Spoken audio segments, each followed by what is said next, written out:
Krishna Chaitanya. Hare Krishna. Prabhupada.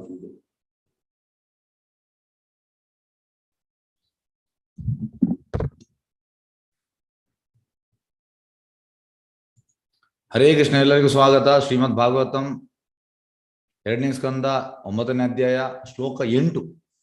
ದಿವ್ಯಂ ಸಹಸ್ರಾಬ್ದಂ ಅಮೋಘ ದರ್ಶನ ಜಿತ ಅನಿಲ ಆತ್ಮ ವಿಜಿತ ಉಭಯ ಇಂದ್ರಿಯ ಅತ್ಯಪ್ತ ಸ್ಮ ಅಖಿಲ ಲೋಕ ತಾಪನಂ ತಪಾ ತಪಿಯಾನ್ ತಪತಾಂ ಸಮಾಹಿತ.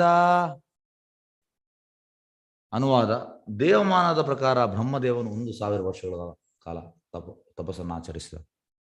ಅವನು ಈ ದಿವ್ಯ ಕಂಪನವನ್ನು ಆಕಾಶದಿಂದ ಕೇಳಿಸಿಕೊಂಡು ಅದನ್ನು ದೈವಿವಾಣಿ ಎಂದು ಅಂಗೀಕರಿಸಿದ. ಹೀಗೆ ಅವನು ತನ್ನ ಮನಸ್ಸು ಮತ್ತು ಇಂದ್ರಿಯಗಳ ನಿಗ್ರಹ ಮಾಡಿದನು. ಅವನು ಆಚರಿಸುವ ತಪಸ್ಸು ಜೀವಿಗಳಿಗೆ ಒಂದು ಮಹಾಪಾಠ. ಅವನ ತಪಸ್ಸುಗಳೆಲ್ಲ ಅತ್ಯಂತ ಶ್ರೇಷ್ಠನು ಎಂದು ಪ್ರಖ್ಯಾತನಾಗಿದ್ದ.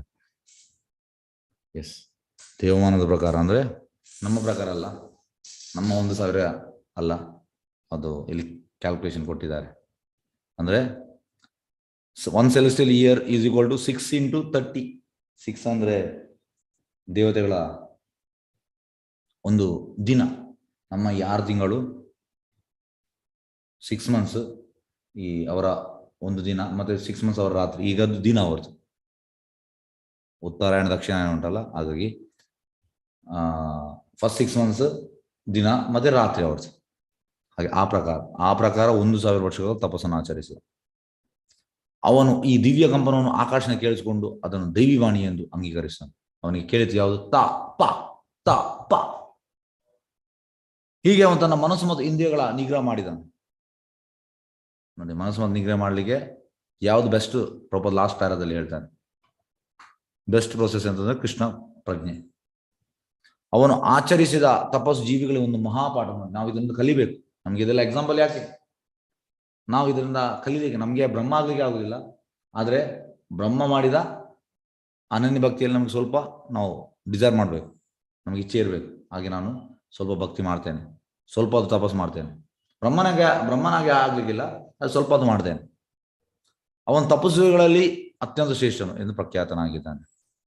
ಟಾಪ್ ಮೋಸ್ಟ್ ತಪಸ್ವಿ ಅವನು. ಈಗ ಭಾವಾರ್ಥಕ್ಕೆ ಹೋಗುವ. ಭಾವಾರ್ಥ ಬೈ ಡಿವೈನ್ ಗ್ರೇಸ್. ಅಭಯ ಚರಣಾರವಿಂದ ಭಕ್ತಿವೇದಾಂತ ಸ್ವಾಮಿ ಶೀಲ ಪ್ರಭುಪಾದ ಕಿ ಜೈ.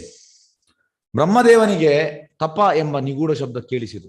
ತಪ ಸೌಂಡ್ ಕೇಳಿಸಿತು, ಆದರೆ ಧ್ವನಿ ಒಮ್ಮಿಸಿದ ವ್ಯಕ್ತಿ ಗೋಚರಿಸಲಿಲ್ಲ. ಯಾರು ಆ ತಪ ಅದವನಿಗೆ ಸಿಗ್ಲಿಲ್ಲ, ಅದು ಸೌಂಡ್ ಮಾತ್ರ ಕೇಳಿತು.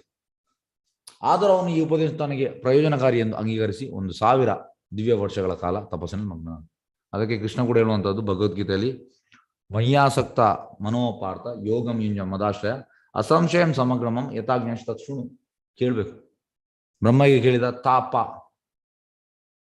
ಹಾಗಾಗಿ ಈ ಧ್ವನಿ ತುಂಬಾ ಮುಖ್ಯ.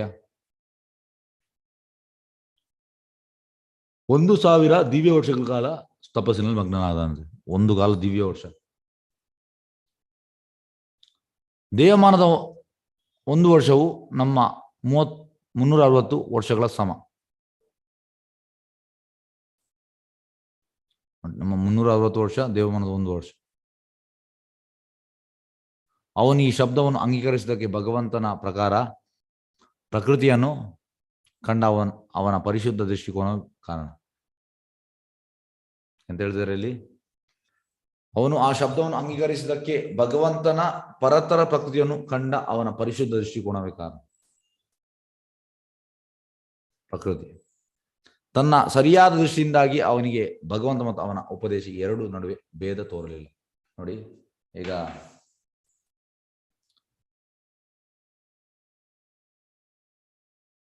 ಹೇಳುವಂಥದ್ದು ಇದಕ್ಕೆ ವಾಣಿ ಮತ್ತೆ ಒಪ್ಪು. ಈಗ ಪ್ರಭುಪಾದ್ ಅವರ ಡಿಸೈಬಲ್ಸ್ಗೆ ಇದ್ರು ಅವರು ಒಪ್ಪು. ಈಗ ನಮಗೆ ಪ್ರಭುಪಾದ್ ಇದ್ದಾರೆ, ವಾಣಿಯಲ್ಲಿದ್ದಾರೆ.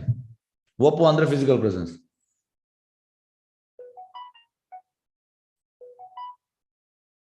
ನಿಮಿಷ. ಎಸ್, ಒಪ್ಪು ಮತ್ತೆ ವಾಣಿ. ಪ್ರಭುಪಾದ ಹೇಳುವಂಥದ್ದು, I will be always be with you through my instruction. ಅದು ವಾಣಿ. ಈಗ ಒಪ್ಪು ಮತ್ತೆ ವಾಣಿ ಇದರಲ್ಲಿ ಇಂಪಾರ್ಟೆಂಟ್ ಯಾವುದು? ಯಾರು ಹೇಳ್ತೀರಿ? ತುಂಬಾ ಮುಖ್ಯ ಯಾವುದು?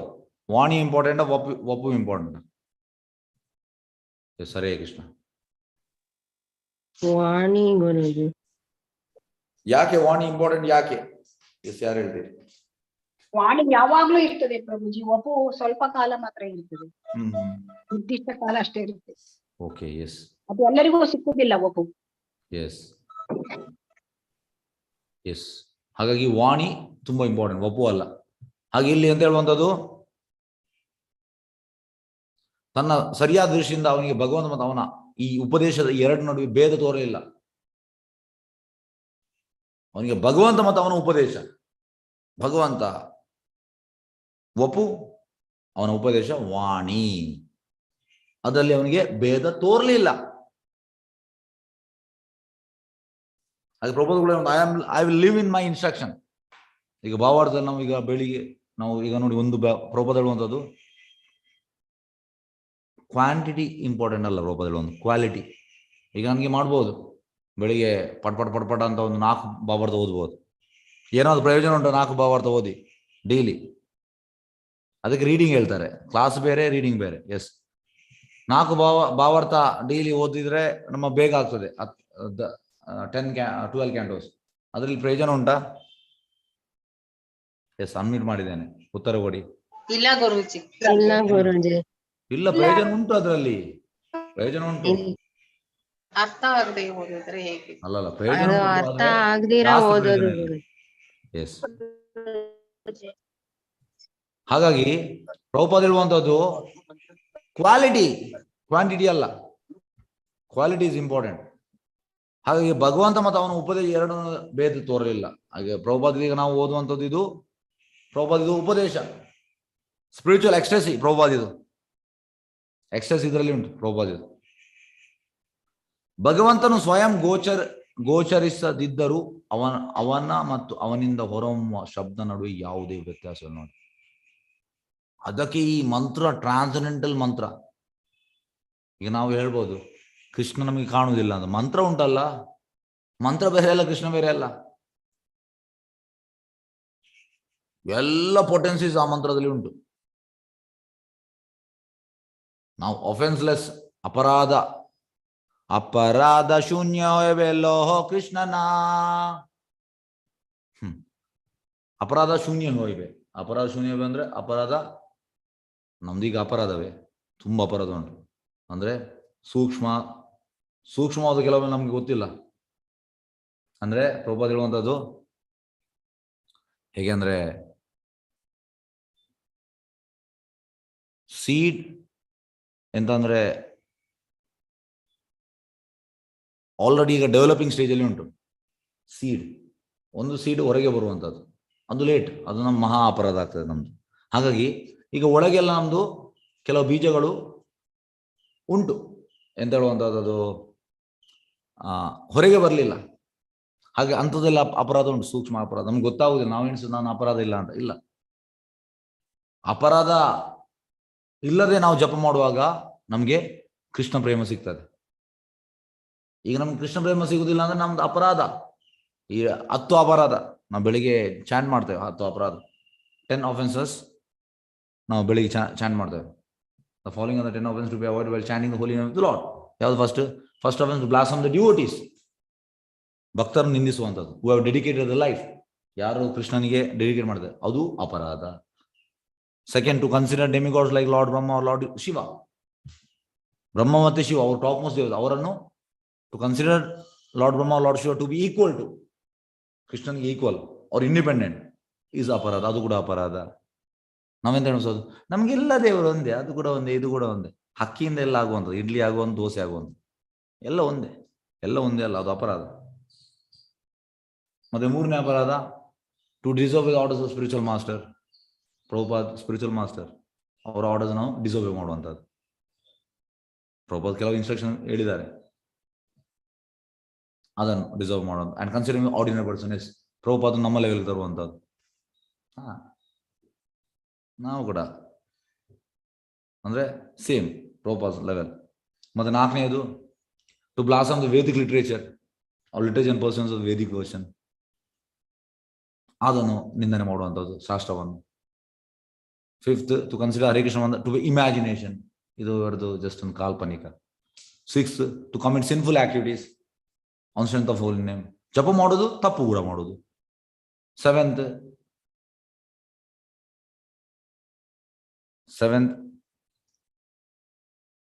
imagination to seventh one to commit simple activation on the strength of the holy name.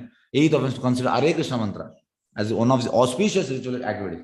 ಅಂದ್ರೆ ನಾವು ಮಾಡ್ತಾ ಬಂದಿದ್ದೇವೆ ಸಂಪ್ರದಾಯ, ಗಣೇಶ ಚತುರ್ಥಿಗೆ ಹೀಗೆ, ಮತ್ತೆ ದಸರಾಗೆ ಹೀಗೆ, ಹಾಗೆ ಕೃಷ್ಣಾಷ್ಟಮಿ ಕೂಡ ಹಾಗೆ. ಅದೊಂದು ಕರ್ಮಕಾಂಡ. ಇದು ಕರ್ಮಕಾಂಡ ಅಲ್ಲ, ಇದು ಡೈರೆಕ್ಟ್ ಗೋಲೋಕರೇ ಪ್ರೇಮ ಧ್ವನಿ. ನಮಗೆ ಗೊತ್ತಿಲ್ಲ, ನಾವೆಂತಂದ್ರೆ ಎಲ್ಲವನ್ನು ಕಿಚಡಿ ಮಾಡಿಬಿಟ್ಟಿದ್ದೇವೆ. ಕಿಚಡಿ ಅಂದ್ರೆ ಗೊತ್ತುಂಟಾ? ಕಿಚಡಿ ಅಂದ್ರೆ ಎಲ್ಲ, ಅದಕ್ಕೆ ಈ ಮೂಂಗ್ ದಾಲ್ ಹಾಕುವಂಥದ್ದು, ಸಬ್ಜಿ ಹಾಕುವಂಥದ್ದು, ರೈಸ್ ಹಾಕುವಂಥದ್ದು ಎಲ್ಲ ಹಾಕುವಂಥ, ಟೊಮೆಟೊ ಎಲ್ಲ ಹಾಕಿ ಕಿಚಡಿ ಆಗ್ತದೆ. ನಾವೀಗ ಕಿಚಡಿ ಮಾಡಿಬಿಟ್ಟಿದ್ದೇವೆ, ಕೃಷ್ಣ ಬಗ್ಗೆಯನ್ನು ಕಿಚಡಿ ಮಾಡಿಬಿಟ್ಟಿದ್ದೇವೆ. To consider Hare Krishna mantra to be one of the auspicious ritual activities which are offered in the Vedas. Fruitive activities karmakanda, fruitive activity. Yes, ಇದು ಮಾಡ್ತೇನೆ, ಇದು ಕೊಡು, ಇದು ಮಾಡ್ತೇನೆ, ಇವತ್ತು ನಾನು 16 ಮಾಡ್ತೇನೆ, ನನಗೆ ಇದು ಬೇಕು, ನನ್ನ ಮಗಳಿಗೆ ಅದು ಬೇಕು, ಮಗನಿಗೆ ಇದು ಬೇಕು, ಅವರಿಗೆ ಅದು ಬೇಕು, ಇವರಿಗೆ ಇದು ಬೇಕು, ಇದೆಲ್ಲ ಅಪರಾಧ. 9ನೇದು to instruct a faithless person, ಯಾರಿಗೆ ನಂಬಿಕೆ ಇಲ್ಲ ಅವರಿಗೆ ಇನ್ಸ್ಟ್ರಕ್ಟ್ ಮಾಡೋದು, ಅದು ಅಪರಾಧ. Last 10th to not have complete faith in chanting holy name. Not complete faith ಬರಲಿಲ್ಲ ನಮಗೆ, ಪೂರ್ತಿ ವಿಶ್ವಾಸ. And to maintain material attachment, ನೋಡಿ ಇದು ದೊಡ್ಡ ಅಪರಾಧ. ಭೌತಿಕ, ನಾನು ಪ್ರಬಲ, ಇದು ಸ್ಕಿನ್ ಡಿಸೀಸ್ ಅಂತೆ, ನನ್ನ ಮಗ, ನನ್ನ ಮಗಳು, ನನ್ನ ಗಂಡ, ಇದರಲ್ಲಿ ನಾವು ತಿರುಗ್ತಾ ಇದ್ದೇವೆ. Consider do not have faith in chanting holy name and to maintain material attachment. You have to understanding so many instructions on subject matter. ತುಂಬಾ ಬಾರಿ ನಮಗೆ ಇನ್ಸ್ಟ್ರಕ್ಷನ್ ಇದು. ಮೊನ್ನೆ ಕೂಡ ನಾವು ಕೇಳಿದ್ವಿ, ಹಂ ಮಮ, ಅದು ಕೂಡ ಹೋಗುದಿಲ್ಲ. ಅದೇನೋ ಸ್ಕಿನ್ ಡಿಸೀಸ್, ಅದು ಚರ್ಮ ರೋಗ, ಸುಲಭದಲ್ಲಿ ಹೋಗುವುದಿಲ್ಲ ಅದು. ಹಾಗೆ ಈ ಅಪರಾಧಗಳು, ಇದೆಲ್ಲ ಅಪರಾಧಗಳು. ಅಪರಾಧ ಶೂನ್ಯ ಹೋಯ್ಬೆ ಲೋಹೋ ಕೃಷ್ಣ ನಾಮ್, ಆಗ ಕೃಷ್ಣ ಪ್ರೇಮ ಸಿಗ್ತದೆ ನಮಗೆ. ಅಲ್ಲಿ ತನಕ ನಾವು ಕಾಯ್ಬೇಕು. ಈಗ ನಾವೇನಿಸೋದು, ನಾನು ಸರಿ ಇದ್ದೇನೆ, ನಾನು ಅಪರಾಧ ಮಾಡುವುದಿಲ್ಲ. ಪ್ರಭುಪಾದ ಹೇಳ್ತಾರೆ ಅದಕ್ಕೆ, every gentleman he goes in front of mirror and he sees and is fit, even though his belly is so big, ಅವನ ಹೊಟ್ಟೆ ಈಗ ದೊಡ್ಡ ಹೊಟ್ಟೆ ಅವ, ಕನ್ನಡಿಗರು ಹೋಗುವಂತ ಈಗ ನೋಡ್ತಾನೆ, ನಾನು ಸರಿ ಇದ್ದೇನೆ. ಎಂತ ಸರಿ ಇದ್ದಾನೆ? ಅಷ್ಟು ದೊಡ್ಡ ಹೊಟ್ಟೆ ಉಂಟು, ಅದು ಅವಳಿಗೆ ಯಾವ ಸರಿ ಇದ್ದಾನೆ ಅಂತ, ನಾನು ಸರಿ ಇದ್ದೇನೆ. ಹಾಗೆ ನಾವು ಎಂತ ಅನಿಸೋದು, ಎಸ್ ನಾನು ಏನು ಅಪರಾಧ ಇಲ್ಲ, ನಾನು ಸರಿ ಮಾಡಿ. ಅಪರಾಧ ಕೃಷ್ಣ ಪ್ರೇಮ ಬರ್ಬೇಕಲ್ಲ, ಕೃಷ್ಣ ಪ್ರೇಮ ಯಾಕೆ ಬರಲಿಲ್ಲ? ಹಾಗಾದ್ರೆ ಅಪರಾಧ ಉಂಟು. ನಾವು ಒಪ್ಲಿಕ್ಕೆ ರೆಡಿ ಇಲ್ಲ. ಪ್ರಭುಪಾದ ಹೇಳ್ತಾರೆ, in material world people are thinking is right. If is right, he will be in spiritual world. Prabhupada ಹೇಳ್ತಾರೆ, in material world all are wrong, only Krishna is right. ನಾವು ಎಣಿಸೋದು ನಾನು ರೈಟ್ ಅಂತ ಇಲ್ಲ. ವಾಲಂಟರ್ಲಿ ನಾವು ಒಪ್ಬೇಕು, ಎಸ್ ನಾನು ತಪ್ಪಿತಸ್ಥ ಅಂತ, ನಾನು ಈ ಜೈಲಲ್ಲಿ ಇದ್ದೇನೆ. ಜೈಲಲ್ಲಿ ಯಾರು ಎಲ್ಲರನ್ನೂ ಹಾಕ್ತಾರ? ಕೈದಿಗಳನ್ನು ಮಾತ್ರ ಹಾಕುವಂಥದ್ದು. ಹಾಗೆ ಭೌತಿಕ ಲೋಕ ಜೈಲು, ನಾವು ಜೈಲಲ್ಲಿ ಇದ್ದೇವೆ ಅಂದ್ರೆ ನಾವು ತಪ್ಪು ಮಾಡಿದ್ದೇವೆ. ಆದ್ರೆ ಈ ಒಪ್ಲಿಕ್ಕೆ ಆಗುವುದಿಲ್ಲ. ನಾವು ರಪ್ಪ ಅವ ಮಾಡಿದ್ದು, ಇವ ಮಾಡಿದ್ದು, ನಾನು ಸರಿ ಇದ್ದೇನೆ, ಇಲ್ಲ ಸರ್. ಆಧ್ಯಾತ್ಮಿಕ ಪ್ರಭುಪಾದ ಹೇಳ್ತಾರೆ, this Krishna conscious is meant for people who are not perfect. ಯಾರು ಸರಿ ಇದ್ದಾನೆ ಅವನಿಗೆಲ್ಲ ಇದು. ಅವು ಬೇರೆ ಯಾವುದಾದ್ರು ಸೋಕಾಲ್ಡ್ ಆಧ್ಯಾತ್ಮಿಕ ಸಂಸ್ಥೆಗಳುಂಟು, ಅಲ್ಲಿ ಹೋಗ್ಬೋದು, ಎಸ್ ನಾನು ಸರಿ ಇದ್ದೇನೆ. ಸರಿ ಇಲ್ಲದವನಿಗೆ ಇದು ಒಪ್ಬೇಕು. ನಾವು ಬೆಂಡಾದ್ರೆ ಕೃಷ್ಣನಿಗಿನ ಮತ್ತೆ ಗುರುವಿಗೆ ಬೆಂಡಾದ್ರೆ ಏನಾಗುದಿಲ್ಲ, ಒಪ್ಬೇಕು. ಆದ್ರೆ ನಮ್ಮ ಅಹಂ ಬಿಡುವುದಿಲ್ಲ. ಅಹಂಕಾರ ವಿಮೂಢಾತ್ಮಕರ್ತ ಇದು ಮನ್ಯತೆ, ಪ್ರಕೃತಿ ಕ್ರಿಯಮಾನಿ ಗುಣೇ ಕರ್ಮಾನಿ ವಿಭಾಗಶ ಅಹಂಕಾರ. ಎಸ್, ಅಹಂಕಾರ ವಿಮೂಢಾತ್ಮ, ಇದು ನಮ್ಮನ್ನು ಬಿಡುವುದಿಲ್ಲ ಬೆಂಡಾಗ್ಲಿಕ್ಕೆ. ಬೆಂಡಾದ್ರೆ ಒಳ್ಳೇದು ಗುರುಮದ ಕೃಷ್ಣನಿಗೆ. ಎಸ್, ಹಾಗೆ ಅವನಿಗೆ ಭಗವಂತ ಮತ್ತು ಅವನ ಉಪದೇಶ ಎರಡರ ನಡುವೆ ಭೇದವಿಲ್ಲ. ಭಗವಂತ ಸ್ವಯಂ ಗೋಚರಿಸಿದರು ಅವನ ಮತ್ತು ಅವನಿಂದ ಹೊರಹೊಮ್ಮುವ ಶಬ್ದ ನಡುವೆ ಯಾವುದೇ ವ್ಯತ್ಯಾಸ ಇಲ್ಲ. ನೋಡಿ, ಈ ಶಬ್ದಕ್ಕೆ ನಾನು ಎಲ್ಲಿ 10 ಅಪರಾಧ ಎಲ್ಲ ಹೇಳಿ ಬಂದೆ. ಕೃಷ್ಣನ ಮಂತ್ರ ಅಷ್ಟು ಪವರ್ಫುಲ್, ನಮ್ಗೆ ಗೊತ್ತಿಲ್ಲ ಸರ್. ನಾವು ಇದನ್ನೊಂದು ಮಾಮೂಲಿ, ಯಾಕೆಂದ್ರೆ ಇದಕ್ಕೊಂದು ನಾನು ಉದಾಹರಣೆ ಹೇಳ್ತೇನೆ. ಇದೊಂದು 7 ವರ್ಷದ ಹಿಂದೆ ನಾನೊಂದು ಪುಸ್ತಕ ವಿತರಣೆಗೆ ಹೋಗಿದ್ದೆ. ಅಲ್ಲಿ ಒಂದು ಮಹಿಳಾ ಮಂಡಳಿ ಅವರು ಭಜನೆ ಮಾಡ್ತಾ ಇದ್ರು. ಹಾಗೆ ನಾನು ಕಾರ್ಡ್ ಕೊಟ್ಟೆ. ನಾವು ಒಂದು 10 ವರ್ಷದಿಂದ ಭಜನೆ ಮಾಡ್ತೇವೆ ಅಂತ ಹೇಳಿದ್ರು. ಆಯ್ತು, ನಮ್ಮ ದೇವಸ್ಥಾನಕ್ಕೆ ಬನ್ನಿ ಅಂತ ಹೇಳಿ ನಮ್ಮ ದೇವಸ್ಥಾನದಲ್ಲಿ ಬಂದರು. ನಮಗೆ ಭಜನೆಗೆ ಚಾನ್ಸ್ ಕೊಡಿ ಅಂತ ಹೇಳಿ. ಭಜನೆಗೆ ನೀವು ರಿಪೀಟ್ ಮಾಡಿ, ನಾನು ಹೇಳ್ತೇನೆ ರಿಪೀಟ್ ಮಾಡಿ. ಅಲ್ಲ, ನಾವು ಹೇಳ್ತೇವೆ, ಅಲ್ಲ ನಿಮ್ಗೆ ಗೊತ್ತಿಲ್ಲ, ಈಗ ನೀವು ರಿಪೀಟ್ ಮಾಡಿ ಅಂತ ಹೇಳಿ ಅದನ್ನೇ ಕೀರ್ತನ ಹೇಳ್ತಾ ಇದ್ದೆ ಅರ್ಧ ಮುಕ್ಕಾಲು ಗಂಟೆ. ಇದ್ರಲ್ಲಿ ನಮ್ಗೆ ಮಜಾ ಇಲ್ಲ. ನಮ್ಗೆ ಆ ಭಜನಲ್ಲಿ ಅಂದ್ರೆ ಅವ್ರೆಂತ ಎಣಿಸೋದು, ಆ ಭಜನ್ ಮತ್ತು ಈ bhajan same. Proper bhajan means for Krishna, not for ದೇವತಾಸ್. ಅದು ಜನರಿಗೆ ಗೊತ್ತಿಲ್ಲ. ಜನರು ಎಂತಂದ್ರೆ ಎಲ್ಲವನ್ನು ಒಂದೇ ರೀತಿ ಟ್ಯಾಲಿ ಮಾಡುವಂಥದ್ದು. ಇದು ತಪ್ಪು. ಇದು ಟ್ರಾನ್ಸೆಂಡೆಂಟಲ್, ಗೋಲೋಕೆ ಕನೆಕ್ಟ್ ಆಗ್ತದೆ. ಹಾಗಾಗಿ ಅದು ಜನರಿಗೆ ಟೇಸ್ಟ್ ಇಲ್ಲ. ಫಸ್ಟ್ ಆಫ್ ಆಲ್ ಇನ್ಫಾರ್ಮೇಶನ್ ಗೊತ್ತಿಲ್ಲ, ಇದು ಎಂತ ಯಾವುದು ಟ್ರಾನ್ಸೆಂಡೆಂಟಲ್ ಅಂತ. ಹಾಗಾಗಿ ಈ ಹರೇ ಕೃಷ್ಣ ಮಂತ್ರ ಮಾಮೂಲಿ ಅಲ್ಲ. ನೋಡಿ, ಭಗವಂತನು ಸ್ವಯಂ ಗೋಚರಿಸಿದ್ರು ಅವನ ಮತ್ತು ಅವನಿಂದ ಹೊರಹೊಮ್ಮುವ ಶಬ್ದ ನಡುವೆ ಯಾವುದೇ ವ್ಯತ್ಯಾಸವಿಲ್ಲ. The name and Krishna, there is no difference. All transcendental potencies are there in that name. ಎಲ್ಲ ಉಂಟು ಶಕ್ತಿ ಆ ಹೆಸರಲ್ಲಿ. ಕೃಷ್ಣ ಆಕರ್ಷಿತ ಕೃಷ್ಣ. ಕೃಷ್ ಅಂದ್ರೆ ಆಕರ್ಷಣೆ, ನಾ ಅಂದ್ರೆ ಹ್ಯಾಪಿನೆಸ್, ಟೋಟಲ್ ಹ್ಯಾಪಿನೆಸ್. ಜ್ಞಾನಾರ್ಜನೆಯ ಅತ್ಯುತ್ತಮ ಮಾರ್ಗ ಅಂದ್ರೆ ಅಂತ ದಿವ್ಯ ಉಪದೇಶ ಅಂಗೀಕರಿಸಬೇಕು ನಾವು. ಪ್ರತಿಯೊಬ್ಬರ ಪ್ರಥಮ ಗುರುವಾದ ಬ್ರಹ್ಮದೇವನು ದಿವ್ಯ ಜ್ಞಾನ ಸ್ವೀಕಾರದ ಈ ಪ್ರಕ್ರಿಯೆಗೆ ಜೀವಂತ ನಿದರ್ಶನವಾಗಿದೆ. ನೋಡಿ, ಅವನ್ ನೋಡಿ ಕಲಿಬೇಕು. ಶಬ್ದಕಾರನು ಅಗೋಚರನಾದ ಕಾರಣದಿಂದಾಗಿ ದಿವ್ಯ ಶಬ್ದ ಶಕ್ತಿ ಎಂದಿಗೂ ಕುಂಠಿತಗೊಳ್ಳುವುದಿಲ್ಲ.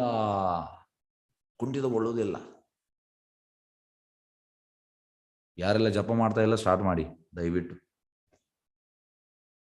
ಇವತ್ತು ಸ್ಟಾರ್ಟ್ ಮಾಡಿ. ಇವತ್ತು ಈ ಭಾವಾರ್ಥ, ಅದಕ್ಕೆ ಈ ಶಬ್ದ ಭಯಂಕರ ಪವರ್ಫುಲ್. ಹಾಗಾಗಿ ಎಂದಿಗೂ ಕುಂಠಿತಗೊಳ್ಳುವುದಿಲ್ಲ. ಆದ್ದರಿಂದ ಶ್ರೀಮದ್ ಭಾಗವತನ್ನಾಗಲಿ ಅಥವಾ ಭಗವದ್ಗೀತೆಯನ್ನಾಗಲಿ ಅಥವಾ ವಿಶ್ವದಲ್ಲಿನ ಯಾವುದೇ ಅಪೌರುಷ ಧರ್ಮಗ್ರಂಥಗಳನ್ನಾಗಲಿ ದಿವ್ಯ ಶಕ್ತಿ ಇಲ್ಲದ ಸಾಮಾನ್ಯ ಲೌಕಿಕ ಶಬ್ದ ಎಂದು ಭಾವಿಸಬಾರದು. ನೋಡಿ, ಇದೆಲ್ಲ ಮಾಮೂಲಿ ಇದಲ್ಲ. ಶ್ರೀಮದ್ ಭಗವದ್ಗೀತಾಗಲಿ ಭಯಂಕರ ಪೊಟೆನ್ಷಿಯಲ್, ಇದರಲ್ಲಿ ದಿವ್ಯ ಶಕ್ತಿ ಉಂಟು.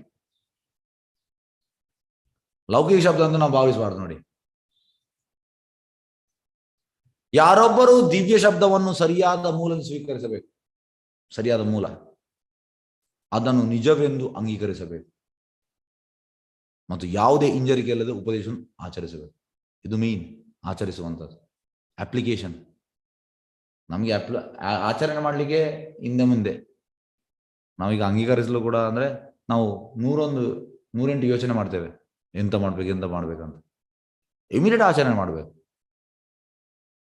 ಅಪ್ಲಿಕೇಶನ್ ಇಂದ first read, understand, then apply, ಆಚರಿಸಬೇಕು. ಸದ್ಗುರುವಿನ ಅಧಿಕೃತ ಮೂಲದಿಂದ ಶಬ್ದವನ್ನು ಸ್ವೀಕರಿಸುವುದೇ ಯಶಸ್ಸಿನ ರಹಸ್ಯ, ಸಕ್ಸೆಸ್. ಲೌಕಿಕವಾಗಿ ನಿರ್ಮಾಣಗೊಂಡ ಶಬ್ದದಲ್ಲಿ ಶಕ್ತಿ ಇಲ್ಲ. ಈ ಮೆಟೀರಿಯಲ್ ಈಗ ನೋಡಿ, ಈಗ ನಾನು ಕಾಲೇಜಲ್ಲಿ ಕಲಿತ ಪುಸ್ತಕವನ್ನು ನನಗೆ ಇಲ್ಲಿ ಕ್ಲಾಸ್ ಮಾಡ್ತೇನೆ. ನಾಳೆಯಿಂದ ನೀವು ಬರ್ಲಿಕ್ಕಿಲ್ಲ, ನನಗೆ ಕೂಡ ಇಂಟ್ರೆಸ್ಟ್ ಇರ್ಲಿಕ್ಕಿಲ್ಲ. ಯಾಕೆಂದ್ರೆ ಅದು ಯಾವ ಶಬ್ದ, ಅದು ಲೌಕಿಕ, ಅದ್ರಲ್ಲಿ ಶಕ್ತಿ ಇಲ್ಲ. ಯಾಕೆಂದ್ರೆ ಅದನ್ನು ಯಾರು ಮಾಡಿದವ ಅವನ 4 ದೋಷ ಉಂಟು. ಆ ದೋಷ ಇದ್ದ ಕಾರಣ ಇದ್ರಲ್ಲಿ ನಿಮ್ಗೆ ಆ ಶಕ್ತಿ ಇಲ್ಲ. ಇದು ಹಾಗೆಲ್ಲ. ಇದು ನೀವು ನಾಳೆ ಕೂಡ ಎಸ್. ಈಗ ಪ್ರಭುಪಾದ ಹೇಳ್ತಾರೆ, anybody who hears Bhagavatam every day morning his whole day will go nice ಅಂತ ಹೇಳ್ತಾರೆ ಪ್ರಭುಪಾದ. ಇಡೀ ದಿವಸ ನಿಮ್ಗೆ ಅಂತಂದ್ರೆ ಆ ಪವರ್ ಸಿಕ್ಕಿದಾಗೆ. ನೀವು ಈಗ ಗಾಡಿ ಯಾವುದು, ಈ ಟೋಟೋ ರಿಕ್ಷಾ ಬ್ಯಾಟ್ರಿ ಬೆಳಿಗ್ಗೆ ಚಾರ್ಜ್ ಮಾಡ್ತಾರೆ, ಇಡೀ ದಿವಸ ಹೋಗ್ತದೆ, ಒಂದು ಇನ್ಕಮ್ ಆಗ್ತದೆ. ಸಂಜೆ ಬಂದು ಲೆಕ್ಕ ಮಾಡ್ತಾನೆ, ಈ ಜಗನ್ನಾಥಪುರಿಯಲ್ಲಿ, ಮಾಯಾಪುರಲ್ಲಿ, ಮತ್ತೆ ಇಲ್ಲಿ ನಮ್ಮ ಬೃಂದಾವನದಲ್ಲಿ ತೋಟೋ ರಿಕ್ಷಾ, ಬ್ಯಾಟ್ರಿ, ಇದು ಬ್ಯಾಟ್ರಿ ಅಲ್ಲ, ಸಾರಿ, ಯಾವುದದು ಚಾರ್ಜ್ ಮಾಡುವಂಥದ್ದು ಯಾವುದು, ಹಾಗಾಗಿ ಅದನ್ನು ಚಾರ್ಜ್ ಮಾಡ್ತಾರೆ, ಇಡೀ ದಿವಸ ಬರ್ತದೆ. ಅದೇ ರೀತಿ ಬೆಳಿಗ್ಗೆ ನಾವು ಬೆಳಿಗ್ಗೆ ಭಾಗವನ್ನು ಕೇಳಿದ್ರೆ ಇಡೀ ದಿವಸ ಅದೇ ಗುಂಜಿ ಇರ್ತದೆ, ಇಡೀ ದಿವಸ ಒಳ್ಳೇದು ಹೋಗ್ತದೆ ನಮಗೆ. ಯಾಕೆಂದ್ರೆ ಇದು ಲೌಕಿಕ ಅಲ್ಲ, ಇದು ಆಧ್ಯಾತ್ಮಿಕ, ಸ್ಪಿರಿಚುವಲ್. ನಿಮ್ಮ ಶಬ್ದದ ಶಕ್ತಿ ಇಲ್ಲ. ಅಂತೆ ಅನಧಿಕೃತ ವ್ಯಕ್ತಿಯಿಂದ ಪಡೆಯುವ ದಿವ್ಯವೆಂದು ತೋರುವ ಶಬ್ದಕ್ಕೂ ಶಕ್ತಿ ಇಲ್ಲ. ಹಾಗಾಗಿ ನಾವು ಎಂದೇಳುವಂಥದ್ದು, ಯಾರು ಈ ಪರಂಪರೆಗೆ ಸೇರಿಲ್ಲ ಅವನಿಂದ ಕೇಳಿ ನಮ್ಗೆ ಏನು ಪ್ರಯೋಜನವಿಲ್ಲ. ಮತ್ತೆ ಇನ್ನೊಂದು ವಿಷಯ ಅಂತಂದ್ರೆ, ಯಾರು ಹೇಳುವವ ಅವ ಅದನ್ನು ಅಪ್ಲೈ ಮಾಡ್ತಾ ಇರಬೇಕು. ಇದು ಕೂಡ ಡಿಫ್ರೆನ್ಸ್.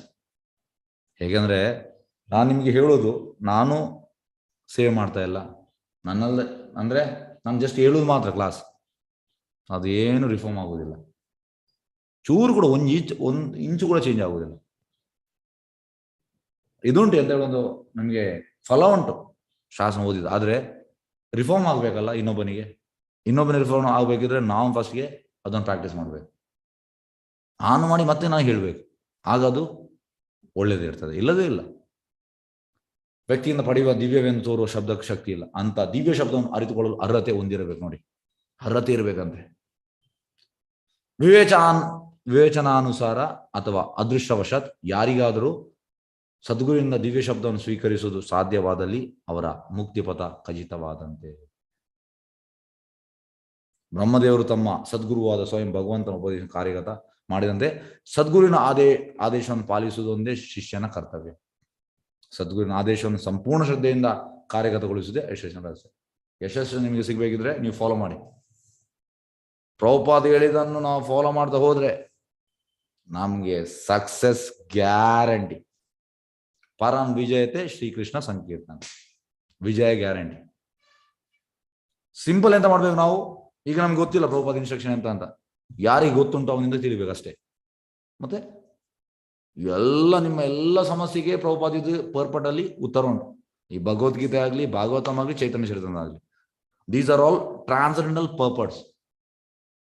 ಹಾಗಾಗಿ ನಾವು ಎಂತ ಮಾಡಬೇಕು, ನಮ್ಗೆ ಗೊತ್ತಿಲ್ಲ ಎಲ್ಲಿ ಎಂತ ಉಂಟ ಅಂತ, ಯಾರಿಗೆ ಗೊತ್ತುಂಟು ಅವನಿಗೆ ನಾವು ಕೇಳಿ ತಿಳಿಯುವ. ಹಾಗಾಗಿ ಇದರಿಂದ ನಮಗೆ ಸಕ್ಸಸ್ ಸಿಗ್ತದೆ, ಬೇರೆ ಯಾವುದರಿಂದ ಅಲ್ಲ. ಇದರಿಂದ ಬ್ರಹ್ಮದೇವನು ಇಂದ್ರಿಯ ಬೋಧೆ ಮತ್ತು ಇಂದ್ರಿಯ ಸಂವೇದನೆಗಳ ಮೂಲಕ ತನ್ನ 2 ಮಟ್ಟದ ಇಂದ್ರಿಯಗಳನ್ನು ನಿಗ್ರಹಿಸಿದ. ನೋಡಿ, ಇಂದ್ರಿಯಗಳನ್ನು ನಾವು ನಿಗ್ರಹ ಮಾಡಬೇಕು. ಹೇಗೆ? ಕೃಷ್ಣ ಪ್ರಜ್ಞೆ. ಇಂದ್ರಿಯಗಳನ್ನು ಕೃಷ್ಣ ಸೇವೆಗೆ ತೊಡಗಿಸಿದ. ಏಕೆಂದ್ರೆ ಭಗವಂತನ ಆಜ್ಞೆಯನ್ನು ಪಾಲಿಸೋದಕ್ಕಾಗಿ ಅವನು ಇಂದ್ರಿಯಗಳನ್ನು ಕಾರ್ಯಮಗ್ನವಾಗಿಸಬೇಕಾಗಿ. ಭಗವಂತನ ಆಜ್ಞೆಯನ್ನು ಪಾಲಿಸೋದಕ್ಕಾಗಿ ಅವನು ಇಂದ್ರಿಯಗಳನ್ನು ಕಾರ್ಯಮಗ್ನವಾಗಿ. ಅದೇ ರೀತಿ ನಾವು ಕೂಡ ಹೇಗೆ ಅಂತ ಮಾಡುವಂಥದ್ದು, on the order of Prabhupad ನಾವೀಗ ನಮ್ದು ನಡೀತಾ ಉಂಟು, ಯಾವುದು ಡಿವೋಷನಲ್ ಸರ್ವಿಸ್. ಇಲ್ಲಿ ಭಗವಂತನ ಆಜ್ಞೆ ಪಾಲಿಸೋದಕ್ಕಾಗಿ ನಾವು ಪ್ರಭುಪಾದದ ಆಜ್ಞೆ. ಆದ್ದರಿಂದ ಇಂದ್ರಿಯ ನಿಗ್ರಹವೆಂದರೆ ಅವುಗಳನ್ನು ಭಗವಂತನ ದಿವ್ಯ ಸೇವೆಯಲ್ಲಿ ತೊಡಗಿಸು, ಇಂದ್ರಿಯಗಳನ್ನು ಕೃಷ್ಣನ ಸೇವೆಯಲ್ಲಿ ತೊಡಗಿಸು ಅಷ್ಟೇ. ಏನಿದ್ರಲ್ಲಿ ಅಂತ ಹೇಳುವಂಥದ್ದು ರಾಕೆಟ್ ಸೈನ್ಸ್ ಇಲ್ಲ, ಸಿಂಪಲ್ ಪ್ರೋಸೆಸ್ ಎಂದೇ ಅರ್ಥ. ಭಗವಂತನ ಆಜ್ಞೆಯು ಸದ್ಗುರಿನ ಮೂಲಕ ಶಿಷ್ಯ ಪರಂಪರೆಯಲ್ಲಿ ಹರಿದು ಬರುತ್ತದೆ. ನೋಡಿ, ಈ ರೀತಿ ಬರುವಂಥದ್ದು ಭಗವಂತನ ಆಜ್ಞೆ, ಗುರು ಶಿಷ್ಯ ಪರಂಪರೆ. ಹಾಗಾಗಿ ಗುರು ಹೇಳಿದನ್ನು ಎಕ್ಸಿಕ್ಯೂಟ್ ಮಾಡ್ಬೇಕು ಅಷ್ಟೇ. ಇದರಲ್ಲಿ ನಿಮ್ಗೆ ಎಲ್ಲ ಸಕ್ಸಸ್ ಸಿಗ್ತದೆ. ನಿನ್ನೆ ನಾನು ಹೇಳಿದ್ದೇನೆ, ನಮ್ದು ಗುರು ಮಹಾರಾಜ್, ಇದು ಒಳ್ಳೆ ಜಯಪ್ರದ ಸ್ವಾಮಿ ಮಹಾರಾಜ್. ಸಿಂಪಲ್, ಪ್ರಭುಪಾದ ಹೇಳಿದನು 52 ವರ್ಷದಿಂದ 54 ಇಯರ್ಸ್ 54 ವರ್ಷದಿಂದ ಪಾಲನೆ ಮಾಡ್ತಾ ಇದ್ದಾರೆ. ಇದು ಅವರ ಸಕ್ಸಸ್ ಅಷ್ಟೇ. ಪ್ರಭುಪಾದ ಹೇಳಿದನ್ನು ಚಾಚು ತಪ್ಪದೆ ಪಾಲನೆ ಮಾಡ್ತಾ ಇದ್ದಾರೆ. ಎಲ್ಲ ಸಕ್ಸಸ್ ಬರ್ತದೆ ನಿಮ್ಗೆ. ಇದನ್ನು ನಾವು ಮಾಡ್ಬೇಕಷ್ಟೇ. ಹೀಗೆ ಸದ್ಗುರುವಿನ ಆಜ್ಞೆಯನ್ನು ಕಾರ್ಯಗತ ಮಾಡುವುದೇ ನಿಜವಾದ ಇಂದ್ರಿಯಗಳ ನಿಗ್ರಹ. ಇಂದ್ರಿಯಗಳ ನಿಗ್ರಹ ಮಾಡುವುದು ಇದೆ. ಗುರು ಹೇಳಿದನ್ನು ನಾವು ಫಾಲೋ ಮಾಡ್ತಾ ಹೋಗುವಂಥದ್ದು. ಸಂಪೂರ್ಣ ಶ್ರದ್ಧೆ ಮತ್ತು ಪ್ರಾಮಾಣಿಕತೆಯಿಂದ ಆಚರಿಸುವ ತಪಸ್ಸು ಬ್ರಹ್ಮದೇವನು ಎಷ್ಟು ಸಶಕ್ತನಾಗಿಸಿತೆಂದರೆ ಅವನು ಬ್ರಹ್ಮಾಂಡದ ಸೃಷ್ಟಿಕರ್ತ. ಅಂತ ಶಕ್ತಿ ಸಾಧನೆ ಸಾಧ್ಯವಾದ್ರಿಂದಲೇ ಅವನನ್ನು ಸಕಲ ತಪಸ್ಸುಗಳು ಶ್ರೇಷ್ಠನೆಂದು ಕರೆಯಲಾಗಿದೆ. One of the top most ತಪಸ್ವಿ. Yes Krishna Chaitanya. Yes Hare Krishna. Hare Krishna. Yes ಯಾರು ಪ್ರಶ್ನೆ ಉಂಟಾ?